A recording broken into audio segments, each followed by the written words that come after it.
Welcome to Campfire Horror Tales. Sit closer to the fire and let the shadows wrap around you. Tonight, I bring you a true cemetery horror story. One that whispers through the fog, creeps beneath the earth, and follows you long after you leave the graveyard. This is the story of the Caretaker's curse and the night the dead demanded their due. Eric had never been afraid of silence. He grew up in small towns where the nights were long and empty, where the air carried nothing but the faint hum of insects and the occasional howl of a stray dog. Silence was comfort, routine, something that reminded him of childhood.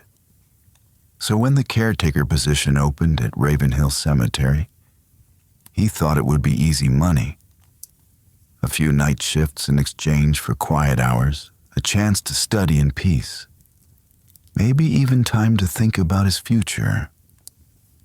The ad was vague, almost too vague. Caretaker needed, nights only. Ravenhill Cemetery, inquire within. There was no mention of pay, no contact name, just a number scrawled at the bottom of a yellowing flyer tacked to the wall of a laundromat. Most people wouldn't have noticed it. Most people, if they had, would have laughed it off. But Eric needed the work, and curiosity tugged at him harder than common sense. The man who interviewed him barely looked up from his papers. He was thin, with dry, papery skin and a voice that rasped like sandpaper. "It's simple," he muttered. "Stay on the grounds after dark. Keep the gates locked. Walk the paths. Report anything unusual." When Eric asked what unusual meant, the man's lips curled into a brittle half-smile. "You'll know if it happens." Then he slid a ring of old iron keys across the desk. There was no contract, no paperwork, just a job. That first night, Eric parked his car on the edge of the grounds and carried his backpack to the caretaker's shed. A cramped, weathered structure with peeling paint and a single flickering bulb. The air smelled of damp wood and rust, mixed with something older, almost metallic, like the tang of dried blood. A battered cot leaned against one wall, and a dusty desk sagged under the weight of ledgers, lanterns, and a rusted therma. The cemetery itself sprawled across a low hill, hemmed in by a rusted wrought iron fence. The entrance gate groaned as it opened, its hinges whining in protest. Inside, crooked headstones rose in uneven rows like broken teeth, their inscriptions fading into unreadable scars. Some markers had toppled completely, half buried in earth, while others leaned precariously, ready to collapse with the next heavy rain. The ground was soft and spongy, the grass pale and thin, as if it struggled to grow in soil that rejected the living. Eric's boots crunched on the gravel path as he made his first round. The world beyond the cemetery had already gone dark. The streetlights on the road were distant and dim, their glow smothered by thick mist that had rolled in from the river. Even the moon seemed reluctant to shine, veiled by heavy clouds that pressed down like a shroud. The silence was absolute. No crickets, no owls, no whisper of wind through the trees. The absence of sound was so complete it felt unnatural, as if the entire world were holding its breath. Eric found himself breathing more heavily, just to remind himself he still could. He tried to shake the unease, focusing instead on the names carved into stone. Many were worn away by time, but some still lingered. Martha Holloway, 1823 to 1847. Jonathan Crane, beloved father, 1799 to 1841. The dates stretched back over a century, long before the town itself had been properly settled. Most of the graves belonged to people who had been forgotten generations ago. Their families vanished, their legacies erased. When he reached the far edge of the grounds, he noticed the mausoleum. Unlike the other structures, this one remained intact. A block of weathered granite with a heavy door sealed by chains. Moss crawled across its walls, and the stone roof sagged under years of decay. Something about it made his skin crawl, though he couldn't have said why. It looked ordinary enough, but the air around it seemed colder, heavier. He lingered only a moment before turning away. Back at the shed, Eric lit the lantern and pulled out a notebook, intending to jot down observations. But his hand stalled over the paper when he realized he had nothing to report. Nothing had happened. Nothing moved. The silence was so deep it became oppressive, a weight pressing against his skull. He stretched out on the cot, listening to the faint hiss of the lantern. Sleep came slowly, broken by half-dreams of whispering voices and shifting shadows.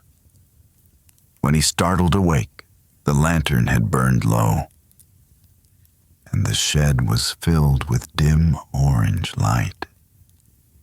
Outside, the fog had thickened, curling between the stones like pale smoke. Eric stepped out, keys in hand, and made another circuit. That was when he noticed it. Faint impressions in the dirt, just beyond the gravel path. Footprints. Not fresh, but not old either. They trailed from one headstone to another, weaving between the graves before vanishing into the mist. He froze, heart hammering. The gates had been locked. He had checked them twice. No one should have been inside. For several minutes, he stood motionless, listening. At first, there was only silence. Then, just at the edge of hearing, he thought he caught something else. A murmur, faint and indistinct, drifting through the fog. It was not the voice of a single person, but a chorus. Dozens whispering at once, syllables overlapping in a language he could not understand. The sound faded as quickly as it had come, leaving only the pounding of his own pulse in his ears. He tried to convince himself it was the wind, though no wind stirred.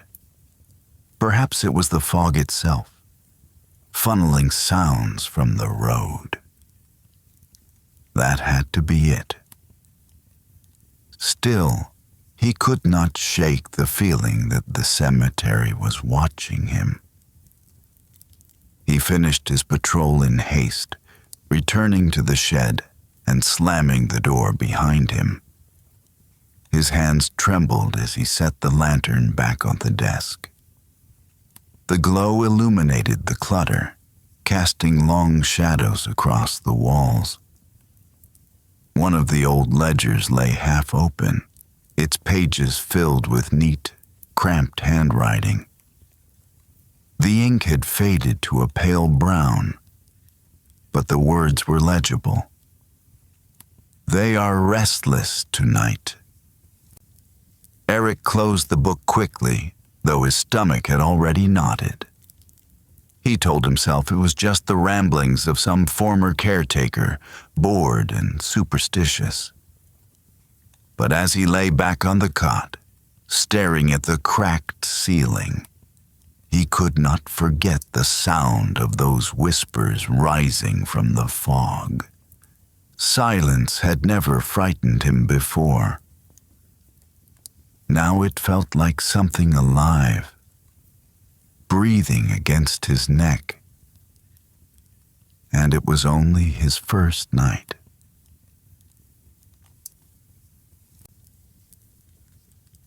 The second night felt different before it had even begun. The town itself seemed reluctant to release Eric back to the cemetery, as though the neon lights from the bar and the muffled laughter from its windows were holding on to him, warning him not to leave their fragile warmth. Even the gas station clerk, who barely looked up when selling him coffee, had paused just long enough to mutter, "Don't stay there too long." Eric had smiled politely, pretending not to hear, but the words clung to him as he drove through the narrow road leading to Ravenhill Cemetery. The iron gates loomed out of the fog like the jaws of a predator. The metal screeched when he unlocked them, and the sound echoed down the hill, swallowed by mist. Inside, the air was heavier than the night before, damp and cool as though the ground exhaled through unseen cracks. The graves stretched endlessly, their crooked shapes lost in the haze, and the same feeling pressed against Eric's chest, that the silence here was not absence, but presence. Something filled it, something unseen. He began his first patrol more carefully this time, scanning the grass, the paths, the stones. His eyes sought movement, any flicker at the edge of vision. He carried the lantern in one hand, its glow slicing through the fog in pale arcs. But the shadows always seemed to close back around him as soon as the light moved on. It wasn't long before he found them. The footprints. Last night, he had convinced himself they were an illusion, a trick of the mist and the soft soil. But tonight, there were more of them, darker and sharper, pressed into the damp earth between graves. They trailed along a row of headstones, circling, weaving, doubling back, as if someone had wandered aimlessly through the cemetery for hours. He crouched low, studying them. The impressions were deeper than his own, as though whoever left them had been heavier, or had sunk down into the ground itself. Some prints pointed in directions that didn't make sense, with heels facing forward and toes backward, as though whoever walked had turned around mid-step without shifting weight. His throat tightened. He followed them only a short distance before they vanished into a patch of ground near a sunken grave. No exit tracks, just sudden absence, as though the person had ceased to exist between one step and the next. Eric stood very still, his lantern trembling in his grip. The fog coiled between the stones like restless breath, and he thought he heard it again. The murmur, low, distant, carried by the air. Not words, not exactly, but tones. A gathering of voices too faint to make sense of, yet too clear to mistake for the wind. He forced himself back onto the path, quickening his pace until he reached the caretaker's shed. Inside, He closed the door and leaned against it, listening to the blood thunder in his ears. The lantern's flame flickered, its shadows jittering across the walls. On the desk lay the ledger he had noticed last night, still open to its yellowed pages. This time, curiosity outweighed caution. He pulled it closer and read. The handwriting belonged to different people, entries spanning decades. Names signed at the bottom shifted with time, but the tone was always the same. Simple, factual reports at first. Patrolled the grounds, nothing unusual. Then slowly, the words began to change. Voices near the east wall. Figures at the Mausoleum. They asked for my name. Eric flipped to the last few pages. The handwriting had grown frantic, letters jagged, ink smudged where the writer's hand had trembled. The earth moved tonight. They know I'm listening. It will be me next. The final entry stopped his breath cold. To the one who finds this, you are not a caretaker. You are a witness. They chose you the moment you walked through the gate. There is no leaving. The room suddenly felt smaller, the walls pressing closer. He slammed the book shut and shoved it aside, fighting the absurd urge to hurl it into the fog. When the knock came at the shed's door, it was so soft he thought at first he had imagined it. Just a tap, like fingers brushing wood. He held his breath, waiting. The knock came again, deliberate this time, 3 steady raps that echoed in the silence. His hand hovered over the latch, but every instinct screamed not to open it. He whispered to himself that maybe it was kids, locals daring each other to scare the new caretaker. But when he finally forced himself to look through the window, the fog outside was empty. No figures, no lanterns, no footprints leading to the door. Only mist curling along the ground, thick and white. The knock did not return. Eric lasted the rest of the night on the cot, lantern burning low, heart refusing to settle. Each time he closed his eyes, he saw the prints in the earth, disappearing into nothing. Each time he dozed, he heard the whispering again, weaving into his dreams until he startled awake with a dry mouth and clenched fists. By dawn, he stumbled out into the weak light of morning, his body heavy, his mind stretched thin. The fog had lifted, and with it the oppressive silence. Birds called from the trees. The world seemed normal again, ordinary. But as he walked back to his car, he noticed something he had missed before. At the far edge of the cemetery, near the old mausoleum, the ground looked freshly disturbed. The grass was torn up, soil churned, as though something had clawed its way out from underneath. He stared at it far too long, until the rising sun caught the iron fence and painted it red. The thought came to him unbidden, sharp and cold. The footprints had not been walking in. They had been walking out.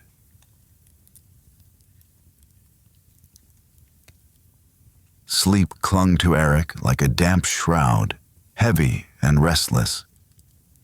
But the dread of returning to Ravenhill was heavier.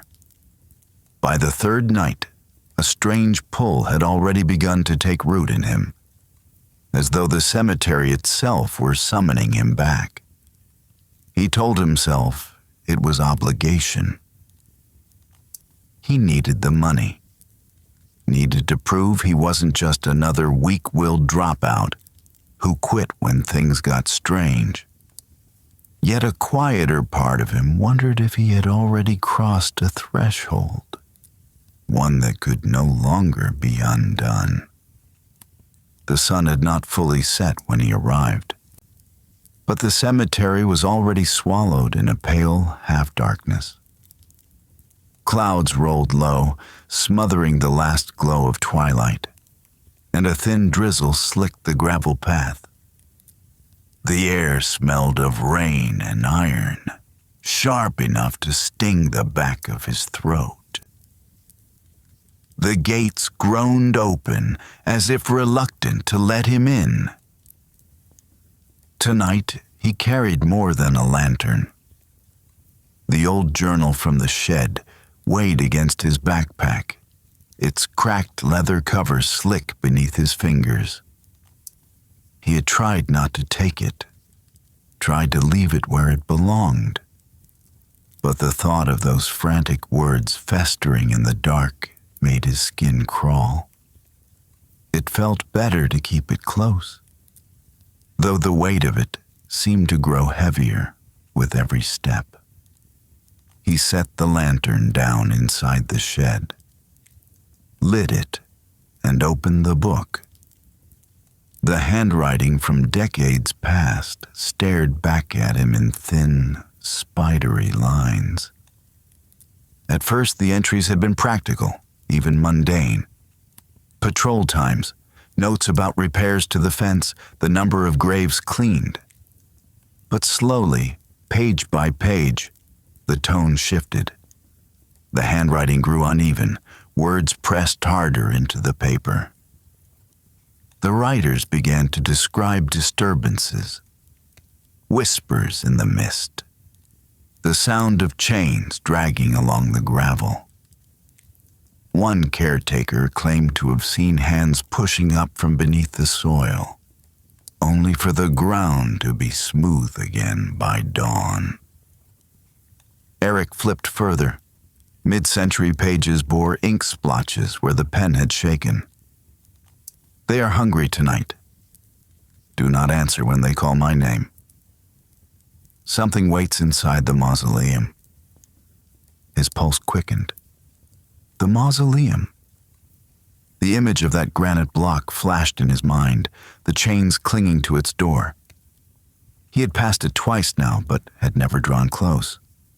Even from a distance, the air near it felt wrong. Colder, as if it radiated a chill all its own. Rain tapped softly against the shed roof. Eric read on. The most recent pages were the worst.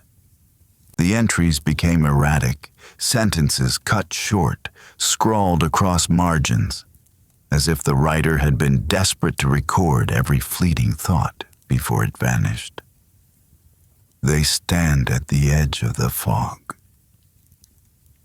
They watch me. They never blink. The ground moves. I feel it through the floorboards of the shed. If I write their words, maybe they will leave me alone. And then the final pages. It will be my night soon. I can hear them whispering my name.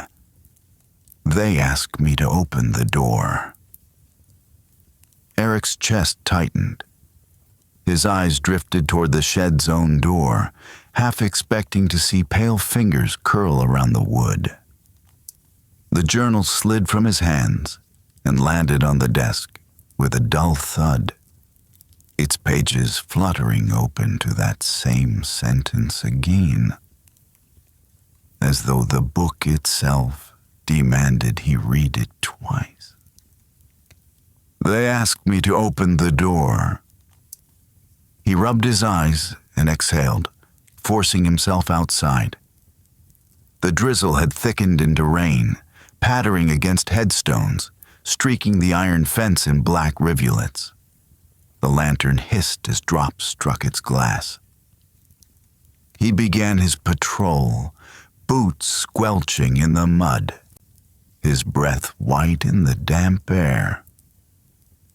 It was near the eastern wall where he saw it.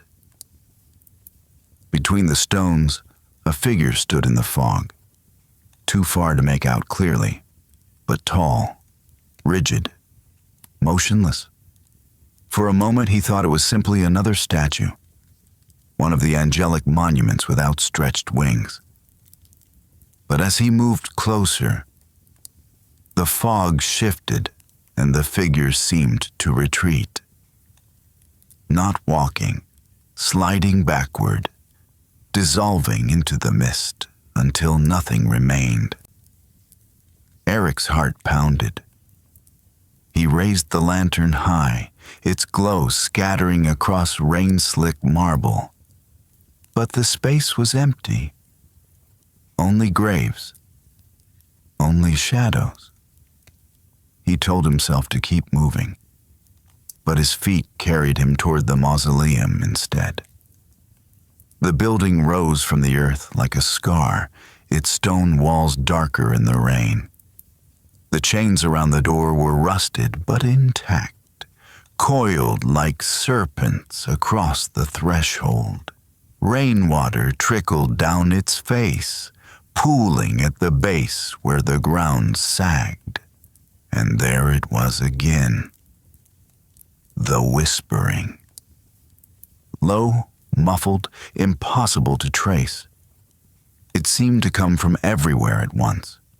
From behind the chains, from beneath the ground, from the mist itself. Dozens of voices, layered and overlapping, pressing against his ears until his head throbbed. He could not understand the words, but he recognized the rhythm. A chant, a plea. His lantern shook in his grip, casting frantic shadows. The whispers swelled louder, until one voice seemed to rise above the rest. It was closer, clearer, and though it spoke in no language he knew, Eric understood the intent. It was calling to him.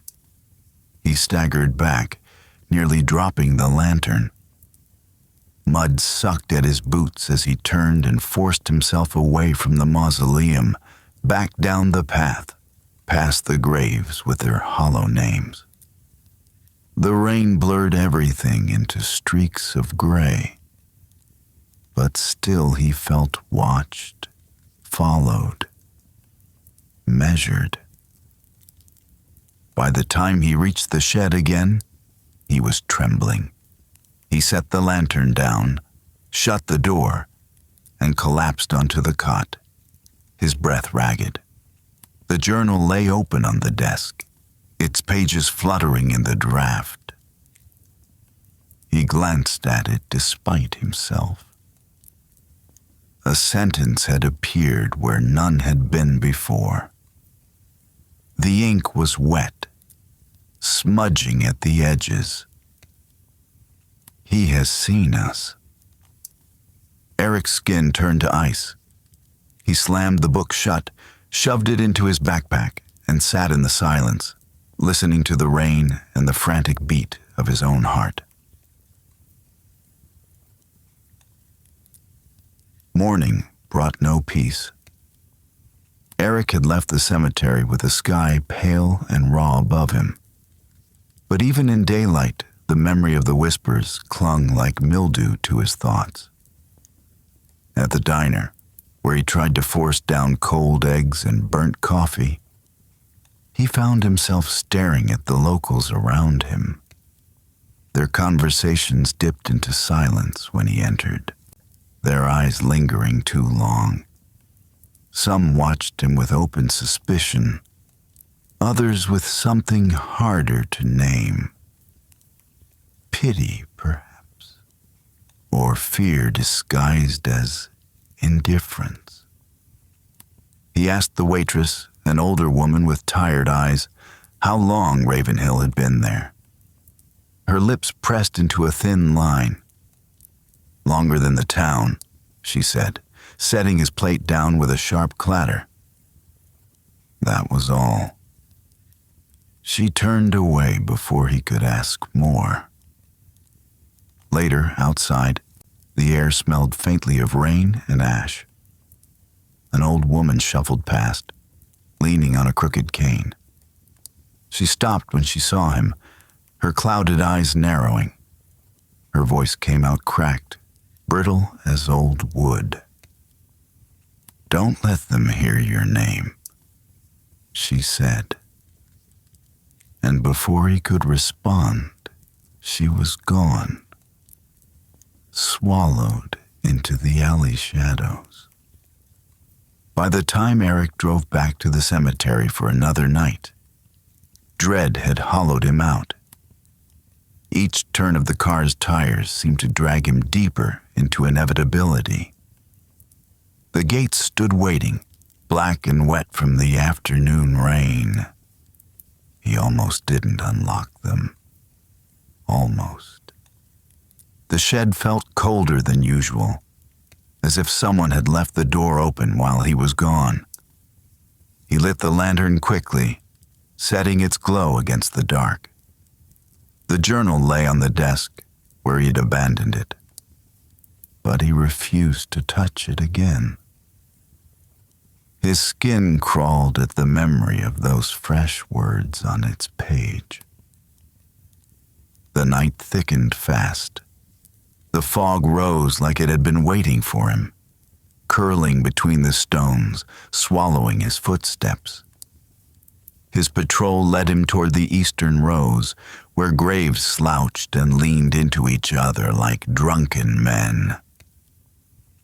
It was there, beyond the tangle of crooked markers, that he saw them. Figures. Not the pale shapes of mist, not illusions conjured by tired eyes. Real figures, moving deliberately between the graves. There were 4, maybe 5, each draped in long coats or robes that blurred into the fog. Lanterns swung in their hands, their light faint and sickly, more shadow than flame. Eric froze, his own lantern trembling in his grip. The figures gathered near a sunken plot, forming a half circle around the headstone. They did not speak, not aloud, but their heads bent in unison, bodies swaying slightly, as though following a rhythm he could not hear. Then one of them raised something in both hands, an object Eric couldn't make out from where he stood. The others lifted their lanterns, and the mist glowed faintly red, as if stained by blood. The urge to retreat clawed at him. His boots slid on wet grass as he edged backward, desperate not to be seen. But the night betrayed him. A stone shifted underfoot, sharp against the silence, and the sound cracked like a gunshot. The figures turned. 5 hoods lifted, 5 faces hidden in shadow, though Eric could feel their eyes like hot needles pressing into him. For a moment, none of them moved. Then one raised an arm and pointed. The gesture was slow, deliberate, final. Eric bolted. He stumbled through the fog, heart slamming against his ribs, lantern swinging wildly. Gravel crunched beneath him, mud dragged at his steps, the dark pressed in from every side. He didn't dare look back, didn't need to.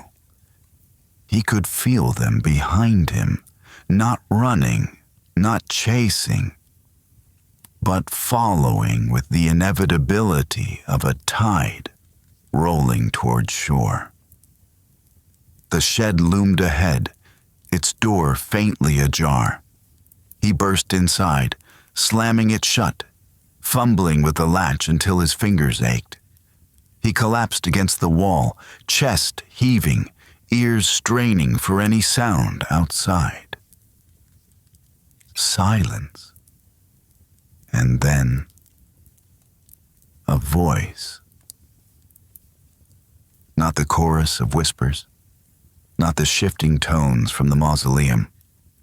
A single human voice, low and measured, speaking from just beyond the door. "You have been seen."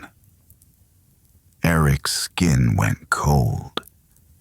The voice was male, calm, certain. "You are the watchman now. You will not leave." The words hung in the air, final as a verdict.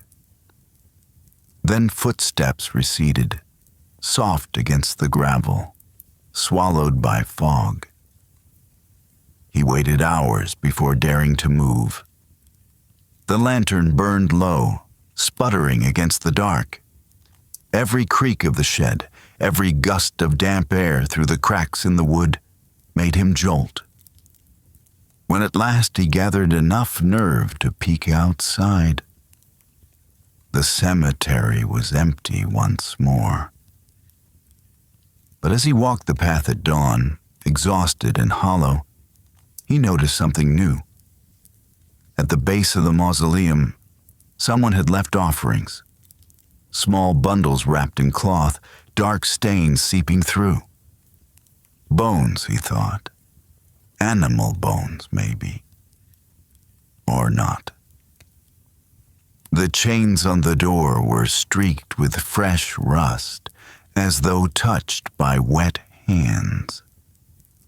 The locals' warnings echoed in his skull, sharper now, impossible to ignore.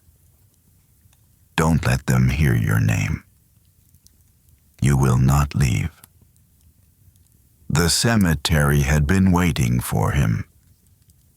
The others, whoever they were, had been waiting too. And the worst part was the certainty blooming in his gut, undeniable and cold. He hadn't stumbled into their ritual by accident. They had let him see. Sleep never came. Eric sat slumped in the shed's chair until the lantern burned itself into a pale stub, its smoke curling against the damp wood ceiling. Every time he shut his eyes, he heard the man's voice again, calm and certain. You will not leave. When the gray dawn filtered in, he staggered back to his car, hands shaking as he jammed the keys into the ignition. He wanted to drive. Anywhere. Away from Ravenhill. Away from the cemetery. Away from the weight pressing down on his chest. The engine roared. The tires spun on the wet gravel. And for one long moment, freedom stretched before him, like a road uncoiling toward salvation. But his stomach twisted, and a thought struck him with brutal clarity. Even if he left, where would he go? The town already watched him. The strangers in the fog already knew his face. And deep inside, he sensed something worse. That the cemetery itself had marked him, as surely as a brand seared into flesh. By midday, he found himself back at the cemetery gates, staring at the rust-eaten iron with a sick mixture of dread and inevitability. His hands moved without thought, unlocking the padlock, swinging the gates open, letting them groan wide as though welcoming him home. That night, the fog returned thicker than ever. It pressed against his lantern glow until the light seemed to shrink, swallowed inch by inch. Eric walked his route stiffly, boots dragging. Each grave marker loomed like a hunched figure waiting to speak. He tried to keep his breathing steady, but every sound carried too far, echoing between the stones. Then he heard it. Not the whispering chorus this time. Something deeper. A voice beneath him. Eric stopped, heart pounding, his lantern held high. He was standing at the edge of a family plot, 6 stones leaning in a crooked row. The grass was wet and slick with dew, but from beneath it came a muffled sound, like someone pressing their mouth to the earth and speaking through soil. He crouched, straining to hear. Eric. The name slithered up from the dirt, dragging every nerve in his body taut. He lurched backward, breath tearing through his lungs, eyes darting across the graves. The voice rose again, this time clearer, louder, as if multiple throats choked the same syllables. Eric. He staggered onto the gravel path, gripping the lantern so tight his knuckles burned. The ground seemed alive, trembling faintly, every mound of dirt humming with the weight of hidden voices. They rose together, overlapping, rasping, until the cemetery itself felt like a hive whispering his name. Panic drove him toward the mausoleum. He didn't want to go there, but his feet carried him anyway, pulled by some awful gravity. The fog thinned just enough for the black shape to emerge, its chain doors looming like a mouth barred shut. And there, at the base of the steps, lay the offerings again. More this time. Twisted bundles, dark with fluids that had seeped through cloth. The smell hit him, a rancid sweetness, like rot hidden beneath perfume. Flies droned lazily around the piles, vanishing into crevices between stone blocks. His stomach turned. He wanted to run. But the air shifted, and a vibration thrummed through the soles of his boots. The mausoleum seemed to breathe. Then, from inside, came the scraping. Slow, heavy, stone grinding against stone, as if something immense shifted in the dark. The chains rattled faintly, not from wind, but from pressure inside. Eric stumbled back, nearly dropping the lantern. His mind screamed at him to leave, but his legs dragged in place, caught between terror and fascination. The scraping paused, replaced by another sound, wet, rhythmic, like fingers dragging across wood soaked in water. And then the whispers returned, not from the ground this time, but from inside the mausoleum itself. Dozens of voices, layered and shifting, pressing against the door like water behind glass. He couldn't make out the words, not fully, but they rose in waves, building into a chant that vibrated in his teeth. The lantern flickered. The fog thickened again, curling around him like pale hands. Eric ran. He sprinted through the rows of graves, lungs burning, feet slipping on wet grass. The voices followed, swelling louder, chasing him like a tide. The cemetery seemed endless, stretching farther than it had any right to. every turn leading him deeper instead of closer to the gate. His chest screamed with pain, his vision blurred. And then, sudden silence. He stopped. The fog parted in a narrow corridor, revealing a single grave.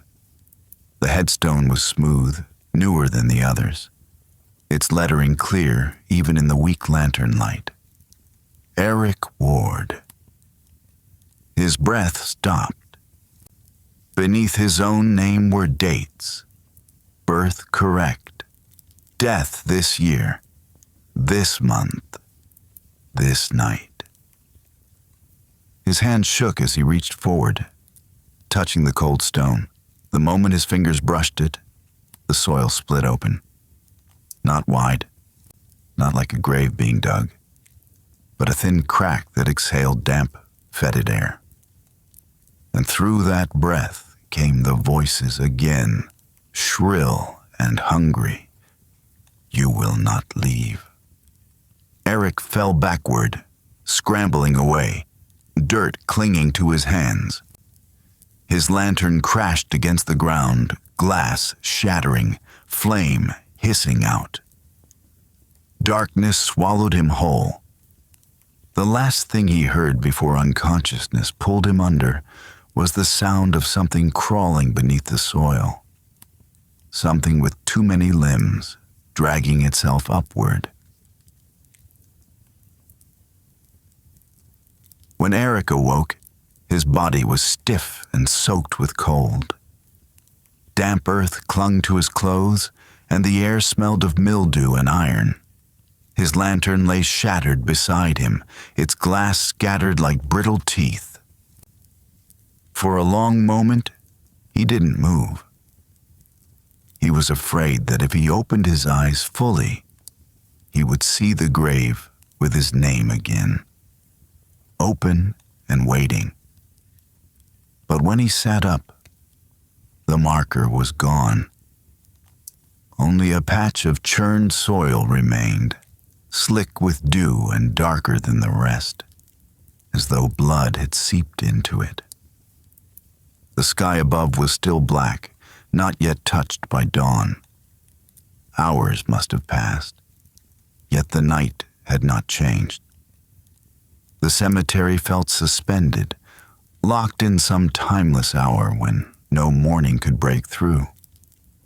Eric forced himself to stand, every joint screaming, every nerve raw. He told himself he would leave, now, for good. He didn't care about the job, about the shed, about the watchful locals. He would drive until the gas ran dry, and if they followed, he would keep running. But the fog rose again, curling thick and deliberate. It led his eyes back toward the mausoleum. The offerings were still there, multiplied since he had last seen them. Bones jutted from bundles of cloth, pale against the black stone. A crow perched atop one, picking at the threads with its beak, scattering pieces into the damp grass. And the chains. They sagged, stretched tighter as if straining to hold something inside. Rust flaked down like scabs.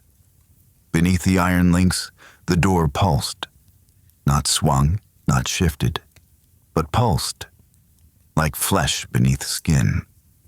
Eric staggered closer, unable to stop himself. His breath smoked in the air, though the night was not cold. His ears rang with a low vibration, a frequency that gnawed at his skull. The sound rose from the mausoleum itself, a growl pitched just below human hearing. Then he heard footsteps. Lanterns appeared in the fog, 5, maybe 6, bobbing like will-o'-the-wisps.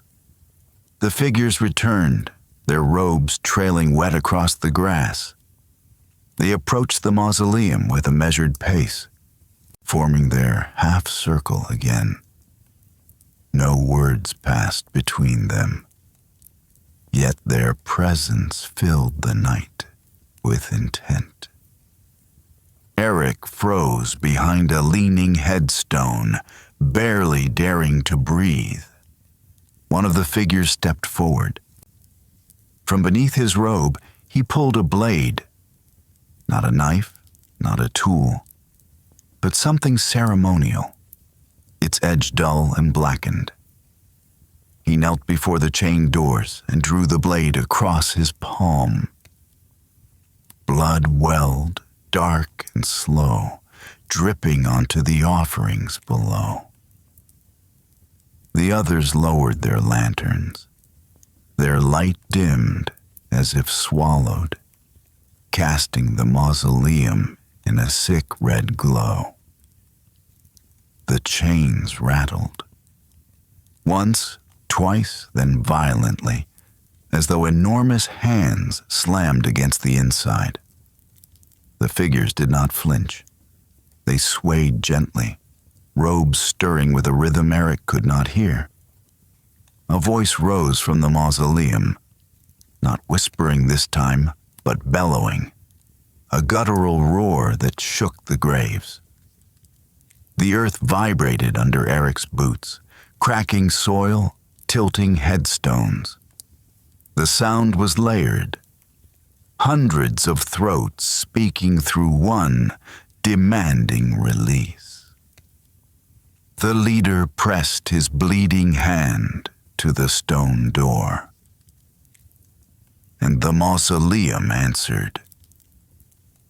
The door bulged outward, pressing against its chains. A black substance oozed through the cracks, tar-like, reeking of rot and sulfur. The ground hissed where it fell, burning grass into ash.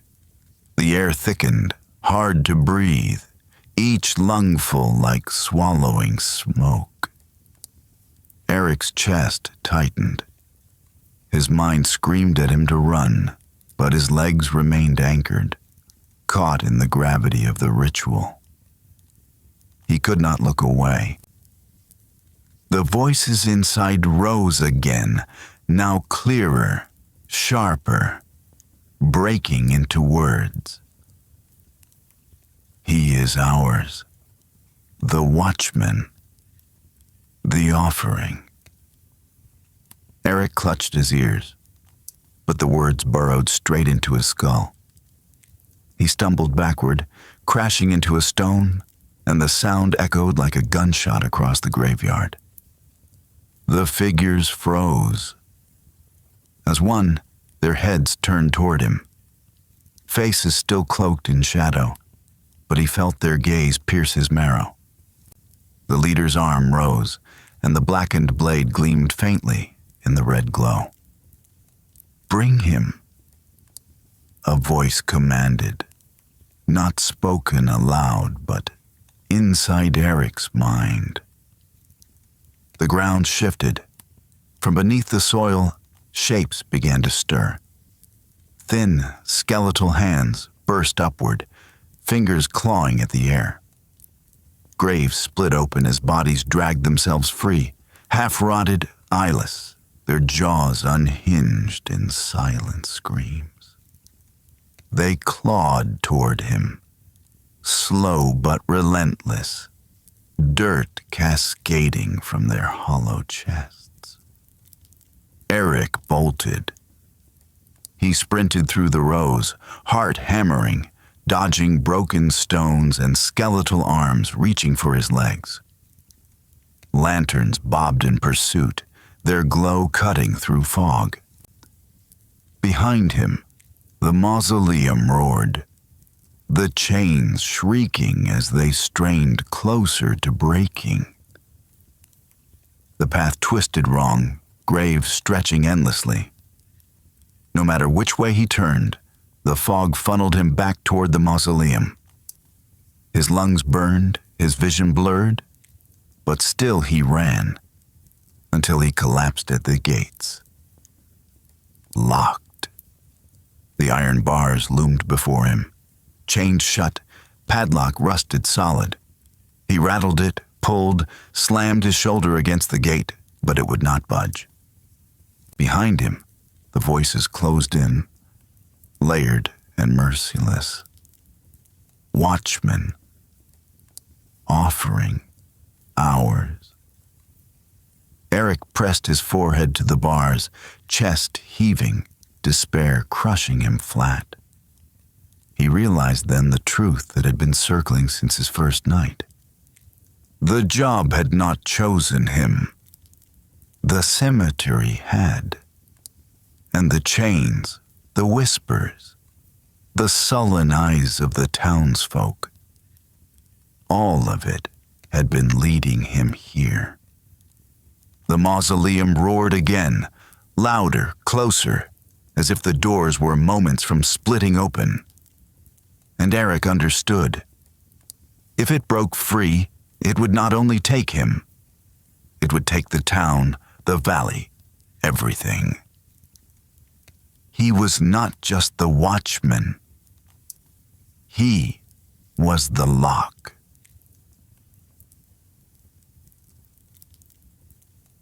The gate would not yield. Eric clawed at the chains until his fingers split and bled. But the iron held fast, colder than stone, older than rust. His screams died against the night, muffled by the weight of fog that wrapped the world like a shroud. Behind him, the graveyard stirred alive. Lanterns bobbed closer, their sickly glow bouncing across crooked stones. Hooded figures moved as one, patient, inexorable, a tide that could not be outrun. Between the rows, skeletal hands reached higher, dragging bodies out of the soil. The dead shuffled toward him, eyes hollow, mouths frozen in rictus hunger. And beneath it all, the mausoleum thundered. Chains rattled and shrieked, the door bulging outward with every blow from inside. Black ichor spilled between the cracks, burning holes into the grass, filling the air with choking fumes. The voices roared in unison now, not whispers, not fragments, but a single demand. Release. Eric turned, chest heaving, vision streaked with tears. The figures had stopped within sight of him, their circle reformed even here, their lanterns raised high. The leader stepped forward, the blackened blade in hand, its edge gleaming faintly red in the lantern glow. You are the watchman. The voice in Eric's head declared, cold and absolute. You are the offering. The skeletal dead surged closer, dragging themselves across gravel and mud, arms reaching for him. Eric stumbled backward into the gate, panic crushing him, lungs screaming for air. His mind clawed at escape. But somewhere deeper, beneath terror, something else began to stir. The journal. He saw it again, lying on the desk in the shed, words written in his own hand, though he had never written them. The caretaker must bind the gate. The caretaker must remain. It hadn't been madness. It had been instruction. And he understood then, horribly, completely, why the job had passed to him, why no one else in town would take it. The watchman was not hired. He was chosen. The caretaker was not a guardian of graves, but of the door. Not to protect the dead, but to keep the living safe from what pressed to get out. He was not supposed to leave. He was supposed to stay. Forever. Eric's body shook, his breath breaking into sobs. He wanted to run, to deny it, to hurl himself against the bars until his bones snapped. But the mausoleum roared again, and the ground split in a jagged crack that tore across the cemetery, spilling black fumes that stank of decay and sulfur. The air bent with pressure, the sound of bones snapping and earth tearing as the thing inside pressed closer to freedom. If he fled, it would open. If he gave himself, perhaps it would remain bound. The leader raised the blade higher, tilting his head as though waiting for Eric to choose. Around him, the hooded figures swayed in rhythm, lanterns casting shadows that seemed to stretch like claws. The skeletal dead halted, their jaws clicking as if in anticipation. Eric closed his eyes. For the first time since arriving, he stopped running. His feet carried him forward, slow but steady, across the gravel path and into the circle of lantern light. The figures parted, allowing him through, their robes whispering against each other like dry leaves. The leader extended the blade. Eric took it. The weight was terrible, more than metal, as though the weapon carried centuries of burden. His hands shook, but he lifted it high, turning toward the mausoleum. The voices within shrieked, clawing at his mind, begging for release. The chains bulged, one snapping loose with a sound like thunder. Eric drove the blade into the earth at the base of the steps. A scream ripped through the cemetery, neither human nor beast, but something vast and ancient, echoing in every grave. The ground convulsed, graves collapsing, stones splitting.